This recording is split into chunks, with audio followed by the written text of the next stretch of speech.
Dylan Gabriel is supposed to be the guy. But how solid is that foundation, really?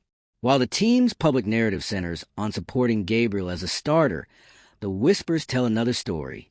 G. Bush's revelations, texts and messages from Browns players themselves, paint a picture of a locker room losing confidence, privately calling for Shedeur Sanders to get a shot. The tension between public loyalty and private dissatisfaction is growing. If you're into the real story and all the messy twists they don't show on highlight reels, go ahead and subscribe. And if you're sticking around to see how this Browns QB chaos plays out, you should definitely be subscribed. And the cracks are getting harder to ignore. The longer this internal pressure builds, the more unstable the Browns' quarterback situation becomes. This debate isn't about hype or headlines. It's about how long a team can pretend everything's fine when players are signaling otherwise. If this rift continues to widen, the leadership risks losing control not just of the roster, but of the entire locker room. Let's just call it what it is. This is one of the most public, awkward credibility implosions we've seen in NFL media all year. Mary Kay Cabot put out a statement that could not have been more clear. No Cleveland Browns player supports Shedeur Sanders over Dylan Gabriel. None. End of story. But then G. Bush came through, receipts in hand, and blew that narrative to pieces. Not with speculation, not with sources say, with actual messages, screenshots, DMs from Browns players themselves, stating support for Shedeur, expressing frustration, and questioning the status quo. That changes the entire conversation. What was supposed to be a routine defense of the team's starting quarterback suddenly became a full-on expose of organizational control, media coordination, and suppressed locker room tension. And the Browns? They're scrambling. Because now, they don't just have a quarterback controversy. They have a truth problem. Let's get one thing straight. This is no longer about whether Shedeur Sanders is ready to be a starting NFL quarterback. This is about why a team and its media mouthpieces are working so hard to pretend the debate doesn't exist at all, when the players are literally texting insiders saying it does. That disconnect is dangerous, not just for the team's short-term performance, but for its entire culture. If you're a player in that locker room, and you see your honest, behind-the-scenes thoughts getting wiped from the public narrative, how do you react? You don't trust the messaging anymore. You don't believe the coaches when they say we're listening. You don't feel heard. And when that happens, cracks start forming in the foundation. And here's the Browns' biggest mistake so far. Thinking that silence equals control. They stayed quiet after Mary Kay's claim. They didn't clarify. They didn't offer nuance. They let her blanket statement stand. No one wants Shedeur. But once G. Bush revealed those receipts, the silence started looking a lot more like a cover-up. It's not just a miscommunication anymore. It's an exposure. And it gets worse. Because now every decision the coaching staff makes gets viewed through that lens. They're sticking with Dylan Gabriel not because he's earned it, but because they're trying to protect a narrative. They're avoiding change, even at the cost of player morale, locker room trust, and potentially the season. That's not coaching. That's damage control. Dylan Gabriel isn't the villain here. He's doing what he can. He was handed the job, and like any player, he wants to keep it. But when the team's offensive output continues to struggle, and when fans are watching games with gritted teeth, you have to ask, why hasn't Shedeur even been considered? He's not just a backup. He's a highly touted rookie. He's been practicing. He's been present. And more importantly, players, actual teammates, are telling people behind the scenes that they want to see him play. So what's the holdup? The Browns are either afraid he'll succeed and make them look indecisive for sticking with Gabriel too long, or they're afraid he'll fail, and the conversation will shift to, was Shedeur overhyped? Either way, the organization is prioritizing optics over honest evaluation, and that's what the players are seeing. No one's demanding a permanent benching of Gabriel. What people are asking for is fairness, a shot, a few reps, something that shows the team is actually interested in competition, not just preserving their own pride. Instead, they've gone the other direction. Shut it all down. Tighten up media messaging. Push the Gabriel has full support storyline. And hope no one notices what's really going on behind the scenes. Well, too late. G. Bush pulled the curtain back. And once the fans saw what was behind it, there's no pretending anymore. The coaching staff and front office now face an even bigger dilemma. If they don't give Shedeur an opportunity, it looks like they're ignoring their players. If they do let him take a few snaps, it confirms that this controversy has legs, and that the organization was never being upfront about it in the first place. That's the price of spin. Eventually, it turns back on you. Let's be honest. The players who spoke with G. Bush through texts or DMs knew what they were doing. They wanted this information out. They were tired of the narrative that everyone is united, because that unity, it's forced, manufactured. It doesn't reflect what's really being said in private. And it takes a lot for a player to go that far. To leak info, even discreetly, it means they've lost faith that the internal process will handle things fairly. It means they believe going public is the only way to create pressure for change. That's where the Browns are right now. And it's not a good place to be. Because once your players start talking to media to fix the messaging, that is a sign your internal leadership has lost its grip. The locker room may not be in total revolt yet, but there's unrest. And every week this lingers, that unrest spreads. Now we got a pivotal game on deck. Browns versus Ravens. If Gabriel plays well, sure, maybe the conversation cools off for a minute. But if the Browns lose, or if Gabriel continues to deliver flat performances, then this entire story gets new life. And at that point, there's no coming back. The calls for Shedeur won't just be whispers in group chats. They'll be shouted from the stands, from the analysts, and maybe from more players ready to speak up. This could have been avoided. All it took was honest communication. They could have said, "We're exploring all options. We're aware there's growing support for Shedeur, and we're evaluating his progress." That would have acknowledged reality. It would have respected the players' voices. But instead, they went for the shutdown. Pretend it's not there. Deny everything. Now they're trapped in a lie that's already been exposed. And Mary Kay Cabot, her reputation took a hit too. She either reported what she was told by the team without verifying it with players, or she willingly chose to back the company line. Either way, her credibility got burned, because when you say 0 players and receipts prove the opposite, you lose the room. So what happens next? That depends on how long the Browns want to keep pretending. If they give Shedeur Sanders meaningful reps, if it gets even one series, the entire locker room dynamic shifts. It shows the team is finally listening. It gives players hope that performance actually matters again. And it signals that leadership is capable of changing course when it matters. But if they continue to push the everything's fine narrative, if they keep Shedeur on the bench and hope the noise dies down, then they're not just risking losses. They're risking trust. And once you lose that in an NFL locker room, you don't get it back. The story isn't over. Not by a long shot. Every drive Gabriel takes, every post-game interview, every subtle body language cue from teammates, it's all being watched now through a different lens. A lens created by leaked messages, by exposed contradictions, by G. Bush breaking the silence. This is what happens when truth fights back. The Cleveland Browns are standing at a crossroads, and they box themselves into a corner with a narrative they can't control anymore. This isn't just a messy quarterback situation. It's a slow-motion implosion of organizational credibility. The trust between players and decision-makers is eroding. The media landscape is fractured, and fans are no longer buying the glossy press conference answers. And it all started with one absolute claim, that no one in the Browns' locker room supported Shedeur Sanders over Dillon Gabriel. That's the statement Mary Kay Cabot put her name on. No, some players. No, the team is leaning toward Gabriel. Just no one. A definitive shut-it-down kind of comment. A mic drop. And for a few days, maybe it worked. People took it at face value. The team looked united. The coaching staff's decision looked secure, and Shedeur Sanders was still developing quietly in the background. Then G. Bush came in swinging. With what? Not opinions. Not guesses. But proof. Text messages. Direct messages. Private conversations between him and current Browns players. Players who made it very clear that the version of the story the public was being fed was far from the truth.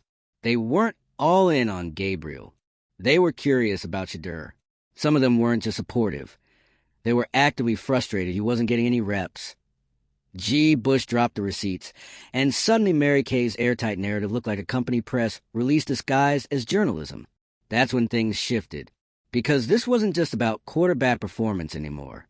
This was about power, access, and who gets to shape reality. And let's be very clear about something. G. Bush didn't leak rumors.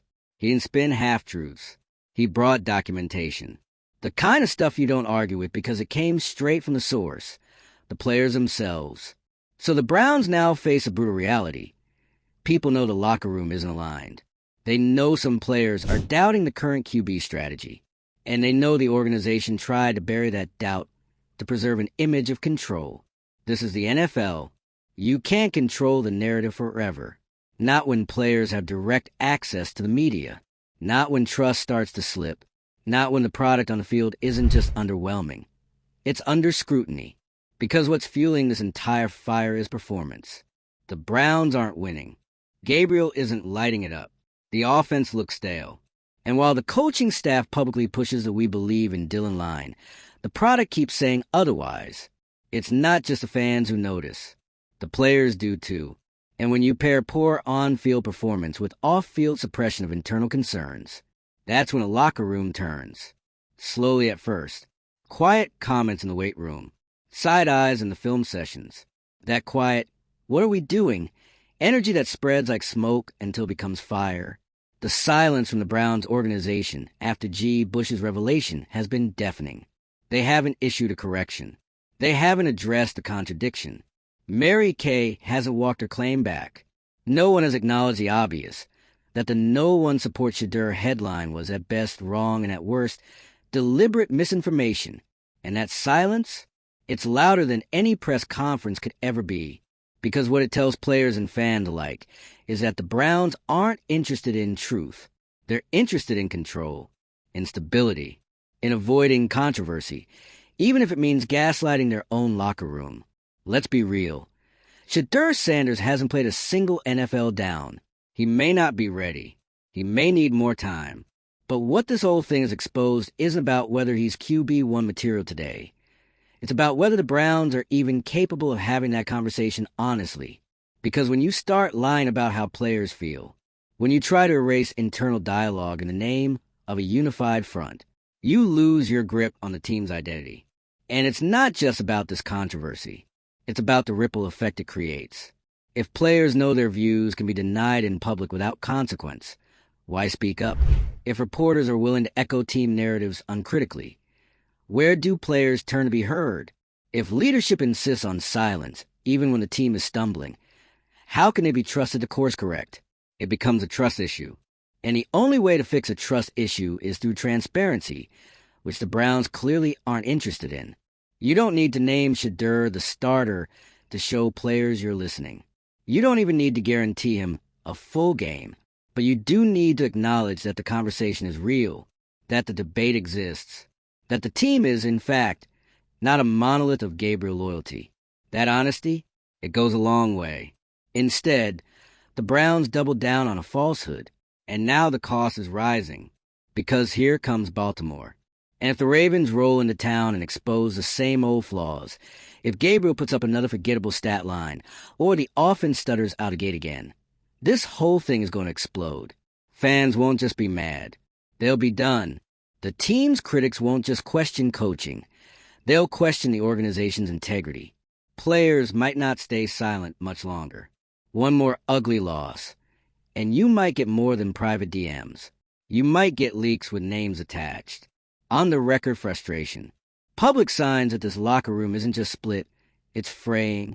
And the front office will have no one to blame but themselves. Because the truth was there. Players were speaking. G. Bush brought it to light. And instead of listening, the Browns stuck their fingers in their ears and pretended it wasn't happening. They treated a quarterback controversy like a PR inconvenience instead of a leadership test. And they failed it. Here's what they could have done. Owned the situation. Said, yes, we know some guys are curious about Shedeur. We're monitoring everything. We're always evaluating. That would have neutralized the storm. But now the storm's on their doorstep. And they don't get to decide how big it gets. Because the truth always comes out. And in Cleveland, It came out in the form of messages. Honest, unfiltered words from players who are tired of waiting, tired of watching, and tired of pretending that the starter is beyond question. That's what Mary Kay's statement tried to erase. And that's what G. Bush brought back into focus. So what now? The Browns have a choice to make. Keep silencing the voices of the locker room, or actually respond, actually evaluate, actually open the door, even a little, to the possibility that the quarterback conversation isn't settled. Because if they don't, this will drag out, game after game, question after question, player after player slowly tuning out a leadership structure that refuses to adjust. It's not just about one quarterback anymore. It's about accountability. And the longer they ignore that, the bigger this mess gets. The clock is ticking, and the Browns are running out of ways to stall it. Let's be brutally honest here. Cleveland has a quarterback problem, a media trust problem, and a culture problem, and they're all colliding at once. And at the center of this mess is a player who hasn't even stepped on the field. Shedeur Sanders. The only reason this conversation exploded is because people behind the scenes broke the silence. It wasn't speculation from a blogger. It wasn't fan noise on Twitter. It was Browns players texting G. Bush and telling him, straight up, that they're not fully behind Dillon Gabriel, that they want to see Shedeur, that they've seen enough in practice, enough in Gabriel performances, and enough from the coaching staff to say, something needs to change. And when G. Bush dropped those receipts, it wasn't just a challenge to Mary Kay Cabot. It was a challenge to the entire structure of how the Browns have tried to control this story. They tried to manage the messaging, squash the conversation, and act like the debate didn't even exist. There's no controversy. The locker room is behind Gabriel. Shedeur's time will come. But those statements ring hollow now, because the guys in that locker room aren't buying it. And they made sure someone heard them. The idea that a major NFL franchise is as allergic to quarterback competition is mind-blowing. The NFL thrives on competition. Next man up is the heartbeat of the league. And yet in Cleveland, the one position with the most scrutiny is somehow the one where no competition is being allowed. Not publicly, not privately, not at all. And let's talk about Gabriel for a second. Not as a scapegoat, but as a quarterback caught in the middle of something bigger than him. Is he the problem? Not necessarily. But he's part of the problem because of how he's being handled. The staff continues to back him unconditionally, even while he delivers flat performances and the offense struggles. That unwavering loyalty isn't helping him. It's making things worse. It's isolating him from a fan base that's already impatient and a locker room that's already showing cracks.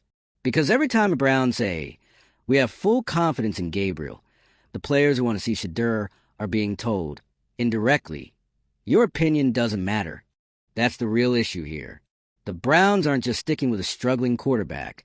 They're ignoring their own team in the process. This isn't a film room debate. This is about trust. And when the people on the field feel like their voices are being erased in service of a safe, PR-friendly narrative, it breeds resentment. Quiet at first, then louder. We're already in the second phase. G. Bush proved that. And what's most frustrating about this situation is how avoidable it was. If the Browns had just been honest, acknowledged the internal discussions, addressed the real questions, and shown some flexibility, we wouldn't be here. Instead, they fed the media a line. They used Mary Kay to try and stamp out any rumors, any leaks, any pressure. There's no Shedeur support. Done. Story over. Except it wasn't. Because you can't control the truth forever. Especially not when the truth is living inside your own locker room. Frustrated, and waiting for someone to actually listen. So now what? Do the Browns continue to lock the doors and act like Shedeur Sanders is invisible? Do they let this tension fester while pretending it's business as usual? Because if that's the plan, it's not just short-sighted, it's reckless. There's a moment coming, and it's probably coming very soon, when the fan base turns from frustrated to furious. When a bad game or even a bad quarter from Gabriel becomes a breaking point. When the noise from outside the building lines up with the voices already echoing inside it. And at that point, this doesn't stay internal anymore. The locker room won't just leak quiet frustrations. They'll speak out. Publicly. Anonymously. Maybe even directly. Because if they already took the risk of sending DMs to a media personality, they're not going to stay quiet forever. The team can't afford that kind of split. Not now. Not in the middle of a rough season. Not when every game is a chance to either salvage momentum or lose it completely. They need to show the locker room that their voices matter. And that means acknowledging that Shedeur is part of the conversation. Not behind closed doors. Not buried in a practice report. Publicly. Even a basic comment like, "We're continuing to evaluate all options," including Shedeur, would go a long way. It doesn't commit to a change. It doesn't throw Gabriel under the bus. But it shows respect to the players, to the fans, and to the process. Right now, the Browns are showing none of that. Instead, they're doubling down on denial. And that denial is what's going to tear this team apart from the inside out. Look at the timing. This isn't happening during a win streak. It's happening while the team struggles, while the offense stalls, while questions about leadership, direction, and decision-making are already circling. That's when cracks in the locker room become full-blown fractures. And we're already seeing signs of that. This isn't just one or two players venting. According to G. Bush, the messages he received weren't isolated. There's multiple players behind this sentiment. That means this isn't some fringe opinion. This is a growing, shared frustration that leadership has failed to address. So how long can the Browns pretend? How long can they keep telling us the locker room is unified when it's clearly not? How long can they gaslight the fan base into thinking everything's fine when they play on the field and the reports often say otherwise? Because if they're not careful, they're going to wake up one morning and realize they've lost control, not just of the narrative, not just of the team, but of the entire direction of the season. And once that happens, it's almost impossible to get it back. The Shedeur-Sanders conversation isn't going away. It's getting louder. It's getting more real. And the longer the Browns pretend it doesn't exist, the more damaging it becomes. This was never about declaring him the savior. This was about giving him a chance, a fair shot, a sign that the team is willing to explore every option in the name of progress. And that's what the Browns are refusing to do. So here we are, stuck in a loop of denial, misreporting, and silence, while the rest of the league watches the situation spiral. Let us know your thoughts. Are the Browns heading toward a full-blown locker room split? Is it time for the team to at least give Shedeur-Sanders a few snaps? Drop your take in the comments. Hit like if you're done with the team's PR smokescreen. And subscribe if you want every update as the story continues to unravel. Because one way or another, a breaking point is coming.